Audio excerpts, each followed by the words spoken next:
첫째 주일로 교회 절기상으로는 삼위일체 주일이라고 합니다. 성령 강림 현상이라고 하는 제목으로 말씀 선포하겠습니다.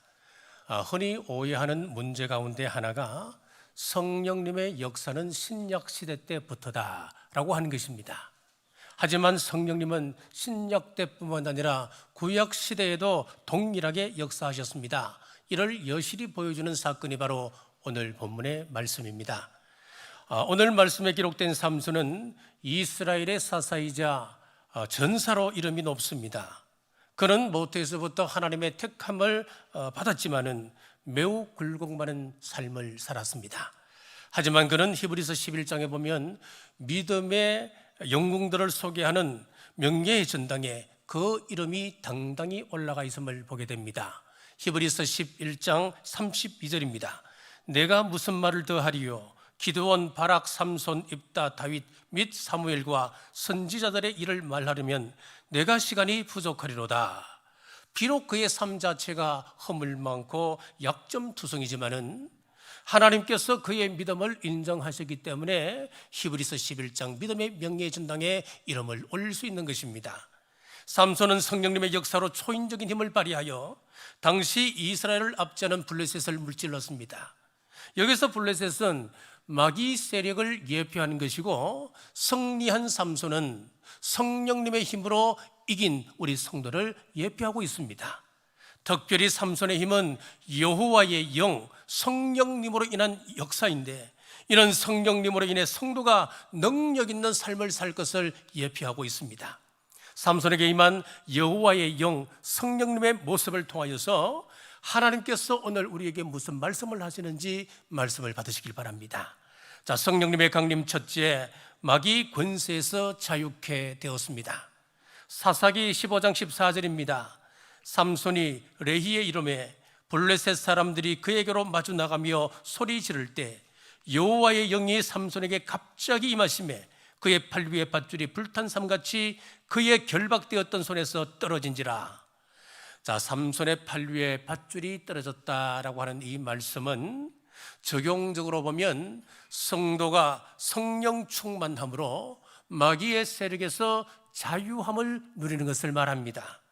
당시 이스라엘은 블레셋에 예속되어 있었습니다. 이스라엘의 해방을 위하여 삼손이 홀로 싸우고 있습니다. 그런데 삼손이 결박된 것입니다. 더 기가 막힌 것은 삼손을 결박한 것은 원수 블레셋 사람들이 아니었습니다. 같은 동족 유다 사람 3,000명이 올라와서 삼손을 결박하고 있습니다. 12절입니다. 그들이 삼손에게 이르되 우리가 너를 결박하여 블레셋 사람의 손에 넘겨주려고 내려왔노라. 삼손을 블레셋 사람에게 넘기게 되면은 블레셋 사람들이 이스라엘 사람들을 괴롭게 하지 않을 것이라 생각하고 삼손을 결박하여 넘기는 겁니다.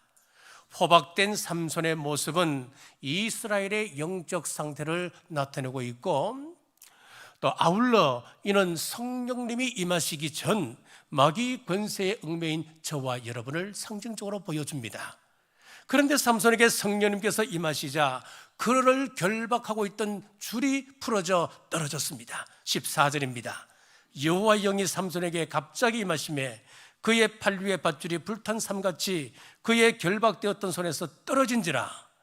자, 이처럼 성령님은 우리를 죄의 권세, 마귀의 권세에서 자유케 합니다.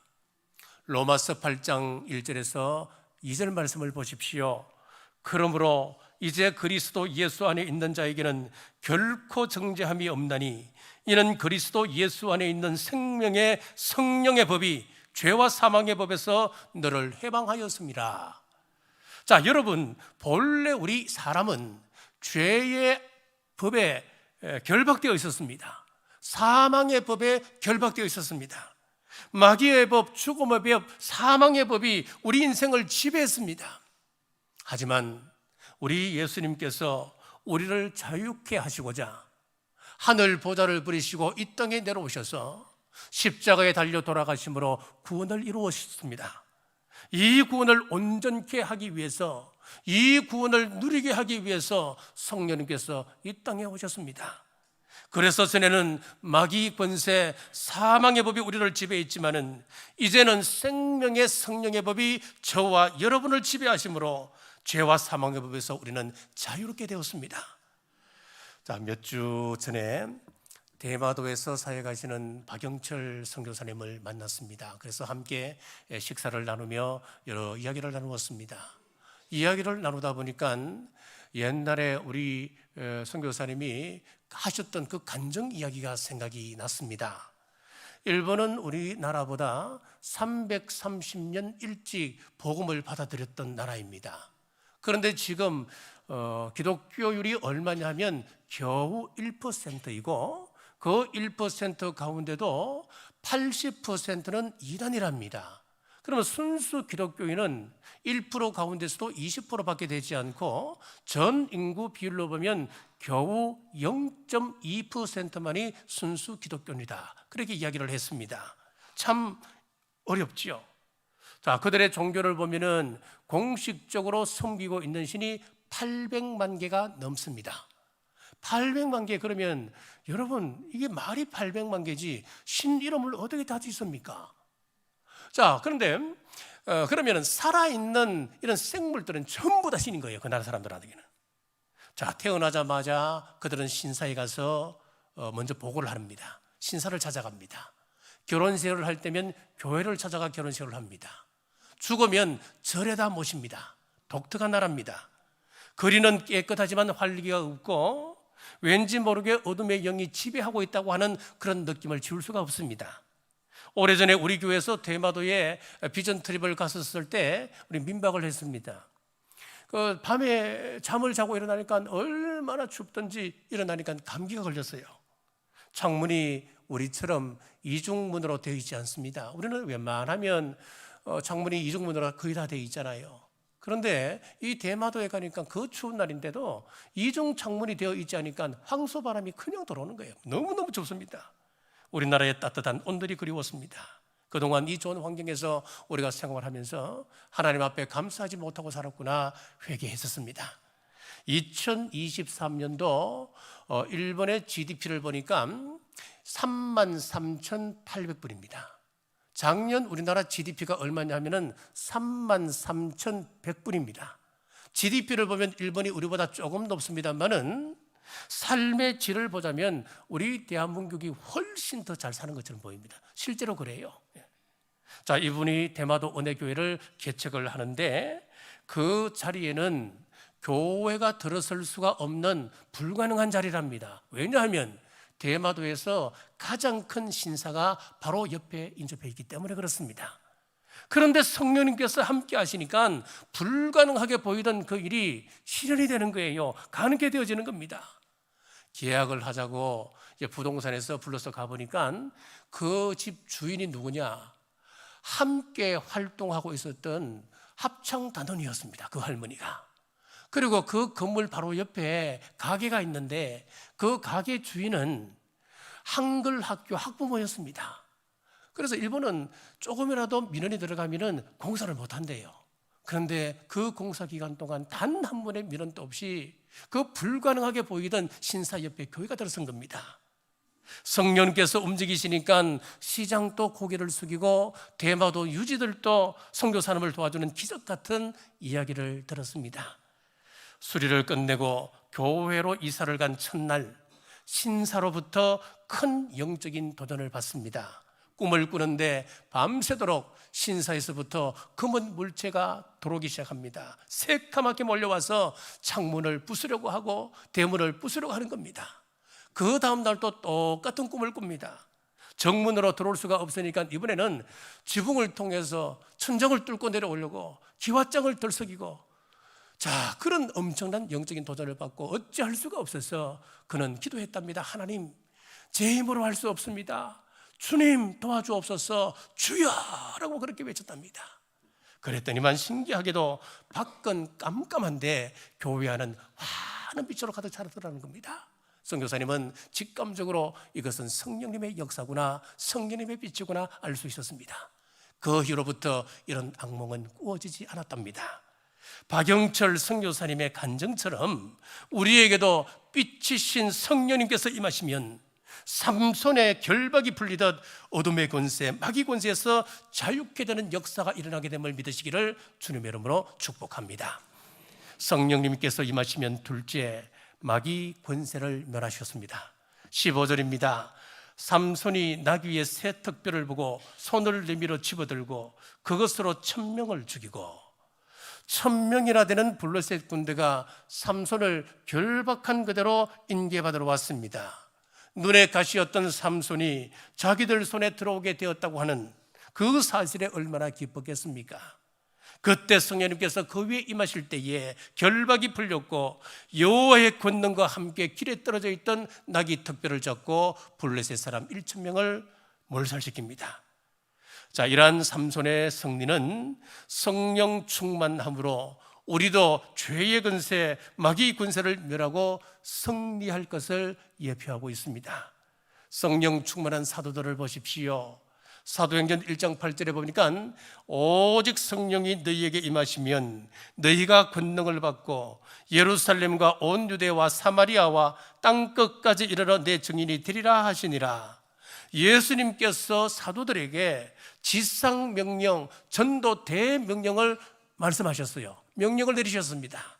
하지만 당시 이 제자들의 입장에서 보면은 예수님의 이 대명령은 이루어 드릴 수가 없는 명령이었습니다. 왜 그랬을까요? 당시 제자들은 로마 군병들의 위세에 눌려서 예수님께서 사로잡히실 때에 다 도망갔던 사람이었습니다. 그리고 일부 제자들은 예수님을 부인했던 사람들이었습니다. 그리고 그 출신 지역을 보면 가장 초라하고 그들은 또 많이 배우지 못한 무지한 사람들이었습니다. 버려진 땅이라고 이야기하는 갈릴리 출신들이었습니다. 그런 그들에게 어떻게 예루살렘과 온 유대와 사마리아와 땅끝까지 이르러 정인된 삶을 살아갈 수 있겠습니까? 하지만 그것이 가능하였습니다. 실제 이루어졌습니다. 어떻게요? 오직 성령이 너희에게 임하시면 라고 하는 이 예수님의 말씀에 그 열쇠가 담겨 있습니다. 그들에게 성령님께서 임하심으로 그 연약함은 더 이상 문제가 되지 않았습니다. 그들은 성령님의 도우심으로 성령님께서 말하게 하심을 따라 말하고 그리고 선포하여서 종교 지도자들을 굴복시키고 나아가서 로마와 주변 나라들에게 복음을 증가하는 역사를 일으켰습니다. 성령님께서 임하시니까 말씀 그대로 땅끝까지 나가 증인되는 사역을 감당했습니다. 중세말 종교개혁자들도 마찬가지였습니다. 중세시대는 타락한 로마 카톨릭이 세계를 지배할 때였습니다. 당시 로마 카톨릭은 왕들 위에 군림했습니다. 그래서 왕권도 좌지우지했었습니다. 이런 절대 권력을 휘두르는 비진리 앞에 그 종교개혁자들이 일어섰습니다. 무수한 사람들이 일어났습니다. 당시 상황에 대해서 마틴 루터는 이렇게 말을 했습니다. 나의 원수가 로마시에 있는 지붕 위에 기와장보다 많다라고 했습니다. 로마 카톨릭의 권세는 하늘을 찌를 듯 했고 그의 추종자들은 우리의 머리털보다도 많았고 땅의 티끌보다 많았습니다마는 개혁자들은 고립되고 지극히 연약한 상태였습니다. 하지만 종교개혁자들은 성경을 붙들었고 하나님을 붙들었습니다. 성령님의 도움과 그의 인도를 간구했습니다. 그때 성령님께서 도우셔서 그들의 거짓됨과 사악함, 비진리성을 드러내고 마침내 승리케 하셨습니다. 삼손에게 여호와의 영이 임하여 블레셋 사람들을 멸하였듯 오늘 우리도 성령님의 권능을 힘입으면 마귀의 권세를 이겨내는 위대한 역사를 이룩함을 믿으시기를 주님의 이름으로 축복합니다. 자, 셋째, 우리 성령님께서 임하시니까 승리의 노래를 부르게 하십니다. 16절입니다. 나귀의 턱뼈로 한 더미 두 더미를 쌓았으며 나귀의 턱뼈로 내가 1000명을 죽였도다 하니라. 지금 이 말씀은 1000명을 죽이고 난 이후에 삼손이 하나님을 향하여 찬송하는 모습입니다. 도무지 있을 수 없는 역사를 보고 하나님을 향하여 찬송을 올리는 거예요. 이는 과거 출애굽한 이스라엘이 홍해에서 기적적인 구원을 체험했을 때에 그가 하나님을 향하여 올렸던 그 노래가 기억나게 합니다. 출애굽기 15장 1절에서 2절입니다. 그때의 모세와 이스라엘 자손이 이 노래로 여호와께 노래하니 일러스되 내가 여호와를 찬송하리니 그는 높고 영화로우심이요 말과 그 탄자를 바다에 던졌었음이로다. 여호와는 나의 힘이요 노래시며 나의 구원이시로다. 그는 나의 하나님이시니 내가 그를 찬송할 것이요 내 아버지의 하나님이시니 내가 그를 높이리로다. 자, 당시 이 애굽 사람들은 이스라엘을 다시 잡아서 노예로 삼기 위하여 추격하고 있고, 지금 이스라엘 백성들 앞에는 홍해가 가로막고 있습니다. 진퇴양난의 절망적인 그런 위기에 처해 있었지만은 하나님께서 홍해를 여시고 이스라엘 백성들이 걸어갈 수 있는 길을 여셨습니다. 그리고 이스라엘이 바다를 건넌 후에는 바다를 회복시키셔서 원수 애굽의 군대를 몰살시키는 그런 기적을 일으키셨습니다. 상상할 수 없는 엄청난 구원을 체험한 이스라엘은 하나님을 찬양하지 않을 수가 없었습니다. 감격과 감사 그리고 영광의 찬송이 그들의 입술에서 터져나오는 것입니다. 여호사밧 왕도 이와 흡사한 일을 겪었습니다. 모압과 암몬 그리고 마온 이 세 민족이 연합하여서 여호사밧을 무너뜨리기 위하여 이제 침공에 들어옵니다. 역대하 20장 1절입니다. 그 후에 모압 자손과 암몬 자손들이 마온 사람들과 함께 와서 여호사밧을 치고자 한지라. 그야말로 풍전등화의 위기였지요. 그때 여호사밧은 인간적인 도움을 구하거나 어떻게 방법을 구하지가 않았습니다. 하나님께 간절하게 그는 기도할 뿐이었습니다. 역대하 20장 12절입니다. 우리 하나님이여 그들을 징벌하지 아니하시나이까. 우리를 치러 오는 이 큰 무리를 우리가 대적할 능력이 없고 어떻게 할 줄도 알지 못하고 오직 주만 바라보나이다 하고 하나님께서 그의 간절한 기도를 외면치 않으시고 응답하셨습니다. 17절입니다. 이 전쟁에는 너희가 싸울 것이 없나니 대열을 이루고 서서 너희와 함께한 여호와가 구원하는 것을 보라. 유다와 예루살렘아 너희는 두려워하지 말며 놀라지 말고 내일 그들을 맞서 나가라. 여호와가 너희와 함께하리라 하셨느니라 하며, 자, 이 하나님의 응답의 말씀을 받았습니다. 아직까지 승리한 것은 아니었습니다. 자, 이 응답으로 인하여 여호사밧은 하나님 앞에 찬양 올리지 않을 수가 없었습니다. 그래서 하나님 앞에 찬양을 올리는데 그냥 찬양한 것이 아니고 레위 사람들 가운데 찬양들을 조직하여서 큰 소리로 찬송을 올리게 되는 거예요. 자, 18절에서 19절입니다.